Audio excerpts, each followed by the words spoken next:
Excusez-moi, je veux faire un enregistrement en direct, je n'ai pas l'habitude. Je vais juste disposer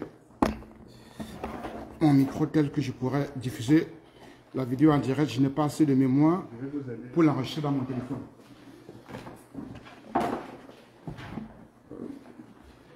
Bonjour tout le monde. Donc, je vais tenter d'apporter ma modeste contribution à l'événement de ce soir. Je m'appelle Sylvestre René Assa Nguepa. La forme simplifiée, c'est Sylvestre Assa. Communément, dans le milieu professionnel, on m'appelle Dr Sylvestre. Bon, je vais tenter aujourd'hui de vous apporter ma modeste contribution à cette soirée. Je connais Nina, nous faisons partie de l'association des ressortissants pour du Canada. Je la connaissais comme femme entreprenante. Vous voyez beaucoup ces diffusions dans la main de produits. Je l'ai connue d'abord, par de discussion, on ne se connaissait pas. On était juste amis sur Facebook. Je l'ai connue à l'époque, c'était avant la Covid, je pense que c'était la coiffure. Et par la suite, j'ai découvert qu'elle vendait des produits. Et c'est comme ça que je la connaissais, très entreprenante, et qui affichait parfois ses succès sur les réseaux sociaux. Ça m'instiguait, ça m'interpellait. Je me dis, bon voilà, quelqu'un qui sait se vendre et qui sait vendre ses produits. Et puis, je ne savais pas qu'elle avait le talent d'écrivain ou bien qu'elle avait une histoire. Quelquefois, elle nous racontait un peu ce qu'elle avait vécu. Et ça m'interpellait en tant que psychologue dans ce pays où on parle beaucoup des problèmes de société, problèmes d'intégration, problèmes de violence. Et c'est comme ça qu'un jour, je vois qu'elle annonce la parution d'un livre de femmes battues à femmes battantes. C'est bien ça le titre? Oui, je me suis dit, écoutez, ça vient épouser la cause de ce que je fais, parce que j'interviens beaucoup au niveau communautaire pour sensibiliser les gens sur différentes problématiques. Donc, ceci étant dit, elle m'a sollicité pour cette soirée et elle voulait un thème qui pourrait cadrer avec ce livre. Et puis, je lui ai dit, on avait plusieurs suggestions, mais je me suis dit, on vit les drames dans notre société. Et comme elle a été victime de violences conjugales, elle aurait pu vivre un drame familial. Elle aurait pu perdre la vie, elle aurait pu perdre ses enfants. Et je me suis dit, on va en parler parce que les médias nous en parlent. À titre d'exemple, il ne se passe on peut pas passer une année en Amérique du Nord en général et au Canada en particulier sans parler de drame. Le tout dernier en date, je pense, ça date de moins de 2 mois, où un Camerounais a tué ses 2 enfants, non, sa femme, a tué sa femme devant les enfants. Oui, j'ai été interpellé sur la question aussi. Avant ça, c'était aux États-Unis, un autre Camerounais qui avait tué sa femme. Avant ça, dans d'autres communautés, dans la communauté maghrébine, ça concerne les immigrants en général, quelqu'un avait tué sa femme, je pense que c'était à Montréal-Est. Il ne se passe de jour sans qu'on ne soit au courant d'un de ces phénomènes. Et puis, ça nous interpelle, tous les intervenants, dans le milieu de la santé en général, et dans le milieu de la relation d'aide, ça interpelle les gens, qu'est-ce qu'on peut faire? Nous venons ici pour donner un sens à notre vie, pour essayer, la plupart des gens, interroger les gens ici individuellement, vous demander qu'est-ce qui vous amène à l'immigration? Qu'est-ce qui vous amène à quitter le Cameroun natal pour venir vous installer ici? Les gens ont toujours quelques objectifs. Améliorer ses conditions de vie, aider nos parents au pays et donner la chance aux enfants de réussir, d'aller plus loin que nous. Mais on se rend malheureusement compte que les gens viennent mourir au Canada. Parfois, les enfants sont délaissés à eux-mêmes. On prend les enfants, on envoie en famille d'accueil. Pourtant, l'objectif était de donner un sens à notre vie. Donc voilà globalement pourquoi j'accepte aujourd'hui de venir donner ma contribution ici pour voir comment comprendre le phénomène. Parce que personne de nous ici, personne n'est à l'abri. Nous tous, on peut être exposés à ce problème, hommes comme femmes. Donc voilà un peu l'objet sur lequel je vais m'entretenir. Je ne vais pas rester toute la conférence, dès qu'il y a beaucoup d'autres événements, dès que je vais finir mon speech, je laisserai les gens, s'il y a des questions, je pourrai les répondre. Et puis par la suite, j'ai aussi quelques cartes là, je vais les laisser. J'ai pas assez de cartes, mais quelques-uns, si vous en avez, vous les prendre en photo avec votre téléphone, parce qu'on croit que dans une communauté comme la nôtre, c'est une ressource qui est importante. Il ne faut pas toujours croire qu'il faut être fou pour aller voir un psychologue. Moi, c'est mon combat tous les jours. Je dis non, on a toujours perçu cela comme une discipline pour les personnes qui ont perdu la raison. Ce n'est pas vrai. Je vous en donnerai quelques exemples tantôt. Donc, ceci étant dit, je ne veux pas parler ici de langage technique. Je ne veux pas parler de psychopathologie, je ne veux pas parler d'un langage freudien. Je veux utiliser un langage terre à terre, de telle sorte que tout le monde ici peut comprendre qu'est-ce que je veux en parler. Donc, mon thème c'est les drames familiaux, mieux comprendre le phénomène pour mieux le prévenir. C'est quoi un drame familial? Je vais donner une définition simple utilisée dans notre jargon ici au Québec. Au Québec, le terme drame familial ou parfois drame conjugal est utilisé dans les médias pour parler de féminicide, notamment lorsque ceci inclut des meurtres d'enfants, on parle ici d'infanticide, et parfois, malheureusement, de suicide. Ça veut dire quoi? Quelqu'un qui est énervé, au lieu d'aller chercher des solutions, il va prendre une arme, tuer des enfants, tuer sa femme, et pour couronner tout, il s'enlève la vie. Donc voilà ce qu'on qualifie ici au Québec de drame familial.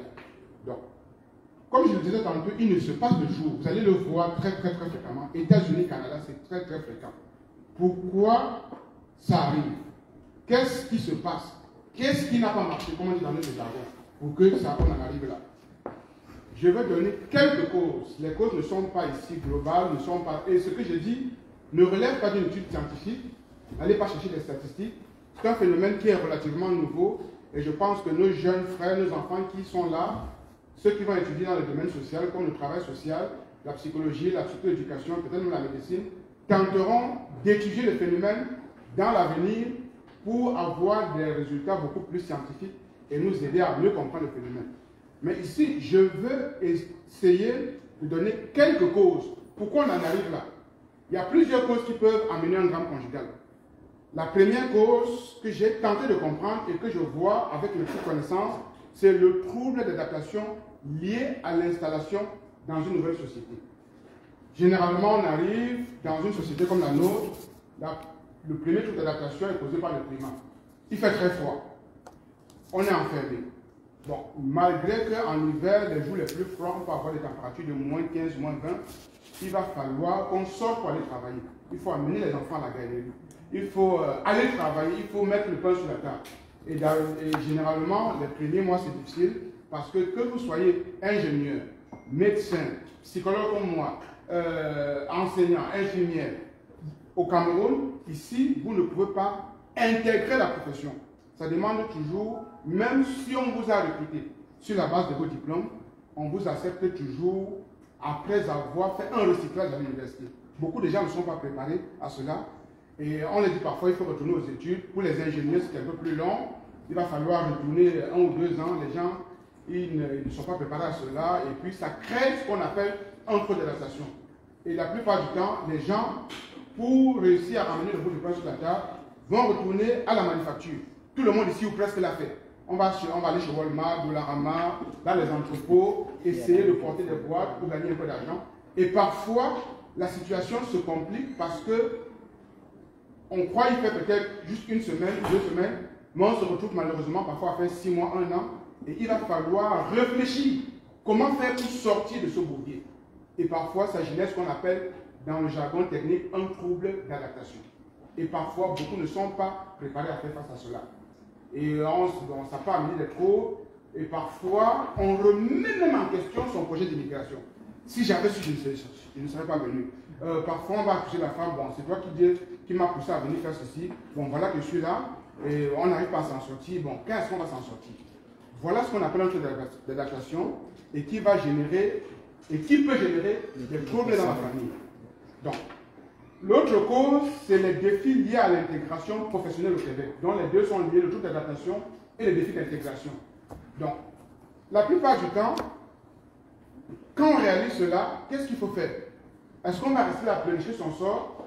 Il faut soit retourner aux études pour la plupart des gens, ou alors essayer de faire autre chose. On peut créer, on peut faire dans le commerce, on peut lancer une entreprise, mais ça prend toujours quelque part d'aller se former. Parce que quelles que soient les connaissances que vous aviez, créer une entreprise ici au Québec, ça prend de connaître les réseaux, qu'est-ce qu'il faut faire, il faut s'adresser où est-ce qu'on peut obtenir les financements, des subventions. Donc tout ça, les défis à l'intégration vont avoir des perturbations sur la famille. Et parfois, on se retrouve des mois où on n'a pas de sous, mais il faut continuer à faire nourrir les enfants, il faut continuer à payer l'hypothèque ou la maison, le loyer. Il faut parfois répondre aux défis de la famille. Les défis de la famille, qu'est-ce qui se passe? Vous arrivez au Canada, et puis le lendemain, parce que les gens estiment que le fils du voisin qui est parti a envoyé une voiture, a fait des réalisations, on vous appelle, on vous dit, vous devez aussi envoyer l'argent, parce que le fils du voisin a fait ça. Vous les expliquez, écoutez, mais les réalités ne sont pas les mêmes. Je suis en train de me battre m'en sortir, et parfois, les défis obligeants, vous vous trouvez, malgré vous, en train de répondre à ce besoin-là. Soignez tel parent, soignez tel homme, envoyez l'argent pour payer la scolarité, alors que vous-même, vous êtes en train de vous chercher, comme on le dit au Cameroun. Donc voilà autant de choses qui vont perturber le fonctionnement et qui peuvent se répercuter sur la famille. Il y a les défis générés par la société de consommation. Nous vivons dans une société de consommation. On va avoir la voiture, on va avoir... Bon, la voiture ici, c'est une nécessité, ce n'est pas un luxe. Bon, dès que vous arrivez, quel que soit le travail que vous faites, quelles que soient les difficultés que vous avez, vous devez faire face à la société de consommation. Ça veut dire que vous devez avoir une voiture, vous devez avoir un ordinateur à la maison, vous devez prendre une connexion Internet, vous devez avoir le câble pour regarder les nouvelles. Parfois, on va chercher encore un autre câble qui va donner une nouvelle du pays parce que parfois, quand on n'arrive pas à se déconnecter du pays, on va toujours avoir un petit bidule qui va nous permettre de regarder la CATV, Canal 2. On a tout cela, malgré qu'on n'a pas de moyens, on fait face à la société de consommation. Le prix du gaz augmente, on crie, on pleure, mais il faut aller travailler pareil. Tout ceci font que ça peut générer des problèmes dans le groupe et venir mettre à défi notre projet d'immigration. Bon. Un autre problème que j'ai constaté, il y a la part du gain autour des allocations gouvernementales pour enfants mineurs. Donc, voilà un autre problème. La plupart du temps, pas les statistiques, parce que je ne pense pas qu'il y a beaucoup d'études là-dessus, mais les remarques, les constats qu'on a faits, les 6 premiers mois aux 2 premières années de l'immigration, parfois la situation est beaucoup plus avantageuse pour la femme. Pourquoi? Parce que il y a des lois qui ont été édictées depuis 200-300 ans dans cette société qui protègent un peu la femme.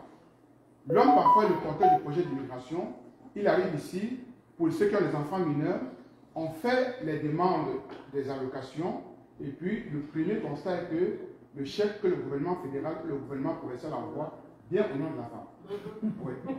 Pour l'homme, parfois, c'est une gifle, parce que pour lui, il ne comprend pas toujours, c'est moi le porteur du projet d'immigration. En Afrique, c'est moi qui gérais l'argent, mais comment se fait-il qu'on donne l'argent des enfants à la femme? Bon. Les premiers mois venant, quand on vient de s'installer, parfois cette somme d'argent, ce somme d'argent qu'on envoie, est gérée de façon consensuelle pour faire face aux défis de l'installation dans une nouvelle société, à savoir acheter des vêtements pour le froid, payer l'électricité, payer le loyer, nourrir les enfants, mettre un bout de pain sur la table. Mais parfois, et ça je ne suis pas en train d'accuser les femmes, je ne suis pas sexiste non plus, loin de là, parfois, les mois passant, et parfois, lorsqu'on fréquente d'autres femmes dans certains milieux, les gens vont dire, mais écoute, cet argent-là, tu le donnes à ton mari ou bien vous gérez ça ensemble. Tu dis, mais non, tu n'as pas le droit. On te donne ça pour que tu t'occupes des enfants, on ne le fait plus. Et puis, c'est là où les problèmes commencent. On va commencer à avoir des chicanes dans le coup. On va commencer à avoir les problèmes. On va commencer à voir, et si par erreur, un matin, en fouillant vos effets personnels, ils trouvent que vous avez fait un transfert d'achat en Western Union, et qu'ils trouvent le reçu dans votre sac à main, c'est là où les problèmes vont commencer. Ils s'estiment trahis, et parfois, ça commence, c'est là où la violence commence, autour de l'argent. Et ça, on le vit, la plupart des défis qu'on rencontre dans nos familles, c'est souvent lié à cette situation. Donc, il y a la présence, et ça c'est un phénomène nouveau, il y a la présence des parents ou des beaux-parents en visite au Canada dans les familles. Ça vient générer parfois, les parents viennent, les beaux-parents viennent, mais on a réalisé que parfois, l'arrivée des parents va créer des problèmes dans les couples. Parce qu'on vit dans une société égalitaire, où l'homme travaille, la femme travaille. Et autant l'homme que la femme, nous sommes appelés à faire face aux besoins du ménage. Par exemple, ce n'est pas parce que tu es un homme que le matin, tu ne vas pas te lever et amener les enfants à l'école, ou bien laver le plancher ou faire la cuisine. Mais parfois, les parents arrivent, ou les beaux-parents, et réalisent que, bon, leur fils garçon est en train de faire des tâches traditionnellement dévolues à la femme. Et puis, lorsque la femme peut-être n'est pas là, et puis il commence à faire des petits complots avec son fils à la maison, et puis maintenir un climat très très toxique à la maison, de telle sorte que, à un moment donné, on a une guerre froide à la maison, à cause de l'arrivée des parents ou des beaux-parents. Et moi, j'attire l'attention, s'il vous plaît, soyez sensibilisés à cela, que lorsque les parents viennent ici, je connais un ami personnel dont son couple a volé en éclat parce que la mère de sa femme est arrivée au Canada. Donc, faites attention, ça peut générer beaucoup de conflits et beaucoup de violence. Donc, il y a l'inversion des rôles parentaux dans la famille. Ça en lien avec ce que je viens de dire. On vit dans une société égalitaire, l'homme travaille, la femme travaille. Nous deux, que ce soit l'homme ou la femme, on doit se mettre ensemble pour subvenir aux besoins du couple et les tâches qui accompagnent la vie de famille. Faire le ménage, faire la vaisselle, changer les couches des enfants, donner la nourriture à l'enfant, accompagner les enfants à l'école, laver le plancher, tout cela, mettre les habits dans la machine. Tout cela font que parfois, l'homme qui était en Afrique, peut-être avait une bonne situation, arrive ici et constate cette inversion des rôles. Il croit que la femme prend le pouvoir et il croit et il se sent en danger. Et le mécanisme de défense aidant, il va se braquer dans une position de telle sorte que, au lieu de vivre en harmonie avec sa femme, ils seront maintenant comme dans une sorte de conflit. Et c'est là où la violence commence. Et enfin, il y a la séparation et le divorce qui arrivent malheureusement dans certains cas, et le conflit de séparation qui s'ensuit. Le conflit de séparation, après une séparation, est ce qui pourrit la vie des couples. Se trouver au tribunal 2, 3, 4 fois par semaine parce qu'on discute la garde des enfants. Commencer à se chicaner si on avait une maison familiale pour le partage du patrimoine familial. Commencer à regarder les biens qu'on avait au pays parce qu'on se dit que c'est un partage du patrimoine. Faire la guerre interminable, infernale.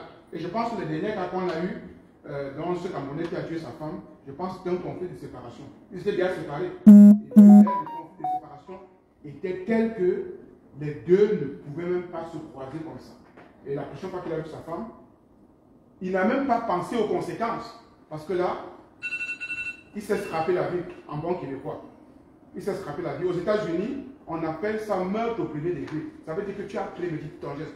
Le Canada est un peu plus clément, ça veut dire que s'il a 50 ans, il va faire 25 ans en prison. Il aura 75 ans quand il va sortir. Qu'est-ce qu'il va faire? Il vient de jeter la vie à une femme et les enfants vont aller de famille d'accueil à famille d'accueil. Donc voilà des choses qui mettent à rude épreuve les projets d'immigration.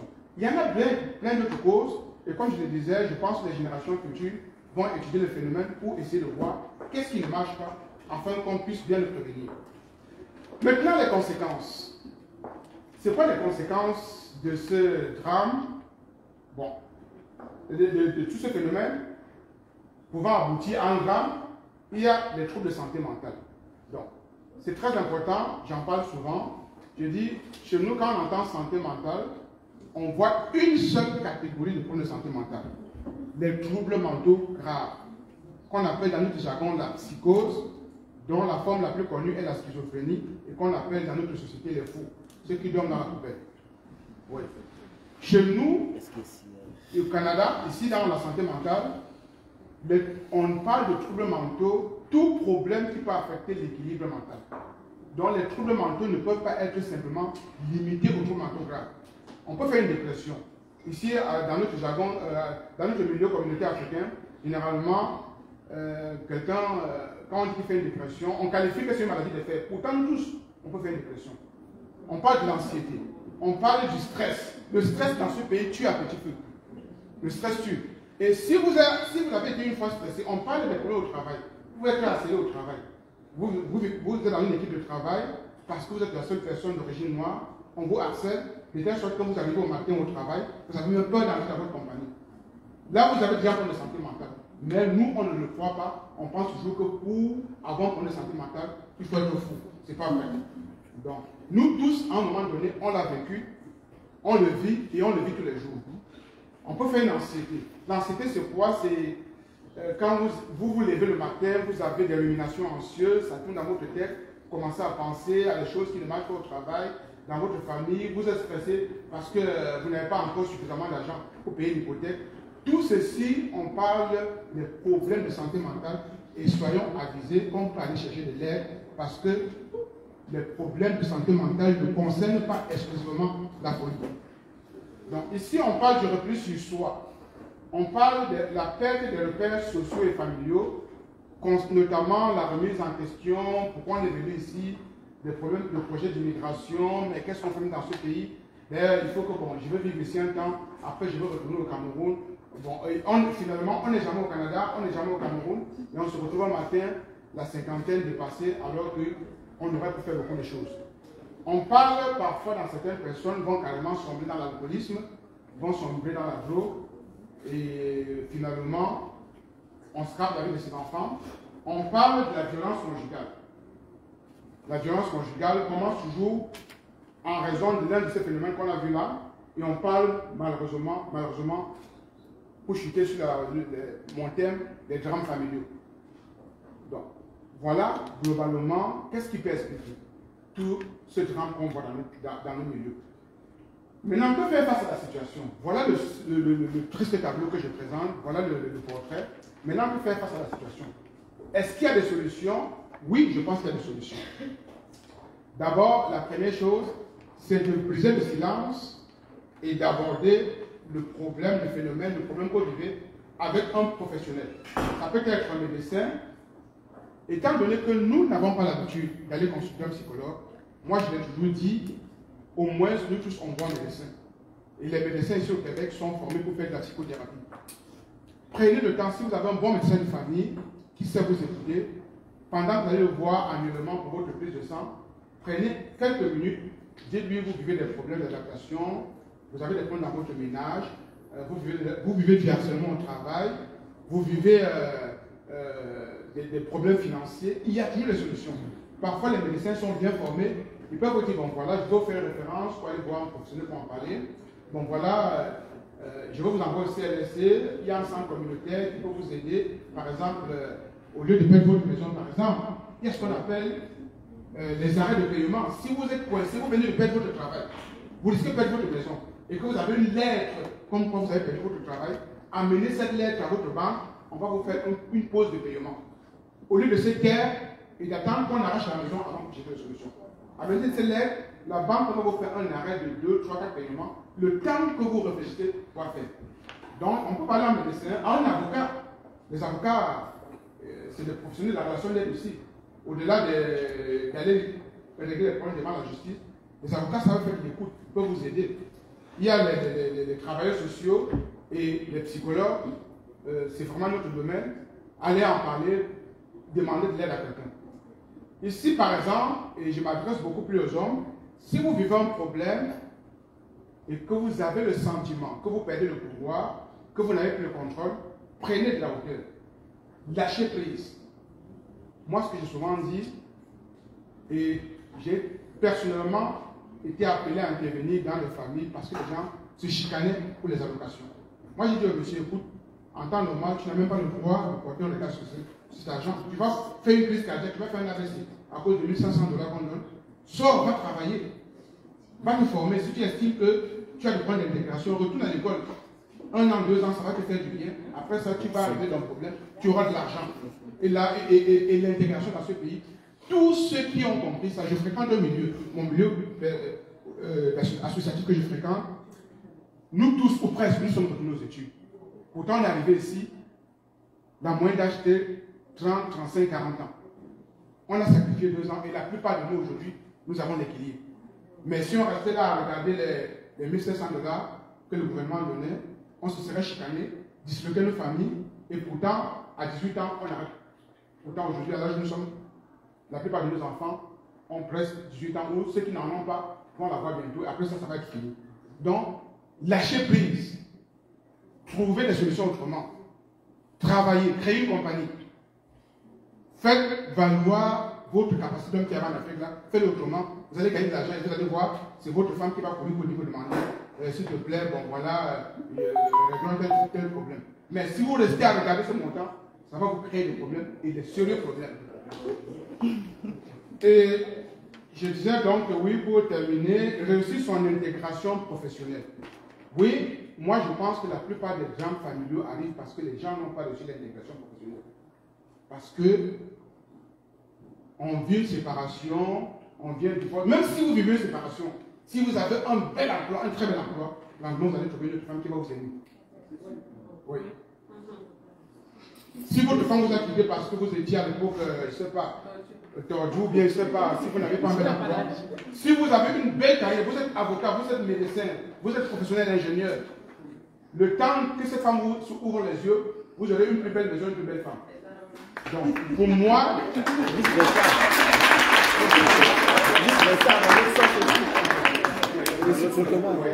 donc, je vais donc chuter avec cette dernière phrase que je viens de dire, en disant, ouvrez l'œil, soyez attentifs, prêtez écoute à votre famille, soyez réalistes, prenez de la hauteur, lâchez prise, avancez, parce qu'on est venu dans ce pays pour donner un sens à notre vie. On n'est pas venu dans ce pays pour détruire notre famille. Et si vous sentez que ça ne marche pas et que vous n'avez pas de solution, parlez à un professionnel. Ne vous repliez pas sur vous. Ne parlez pas à un ami, ne parlez pas à un collègue de travail, parlez à un professionnel. Sur ce, j'avais terminé. Je remercie Nina. Je veux me proposer un extrait de son message. Et puis, je te dis félicitations d'avoir brisé la barrière pour parler haut et fort ce dont la plupart des femmes parlent tout doucement. On a très fort pour notre éminent psychologue, M. Sylvestre. Je pense que tout et chacun de nous ici doit tout faire pour avoir son contact, parce qu'on en a mille et une fois besoin. Merci. Ok, on va carrément changer de registre. Là maintenant, on va parler de... Je vais laisser quelques cartes à Nathalie. Ceux qui n'en ont pas, faites une photo avec votre téléphone. Donc les cartes sont là, les cartes d'affaires de M. Sylvestre sont là. Ceux qui en ont besoin, vous pouvez passer prendre et puis donner à vos amis, à vos connaissances, à vos compatriotes, parce que c'est très important la psychologie dans ce pays-ci. C'est l'hiver qui s'en vient. Ok, on change carrément de registre. Maintenant, on va parler un peu de finances. Et donc, je vais appeler M. André Roger. Il va nous parler du produit financier. Lui, il est représentant en plan de bourse d'études. On l'acclame très très fort.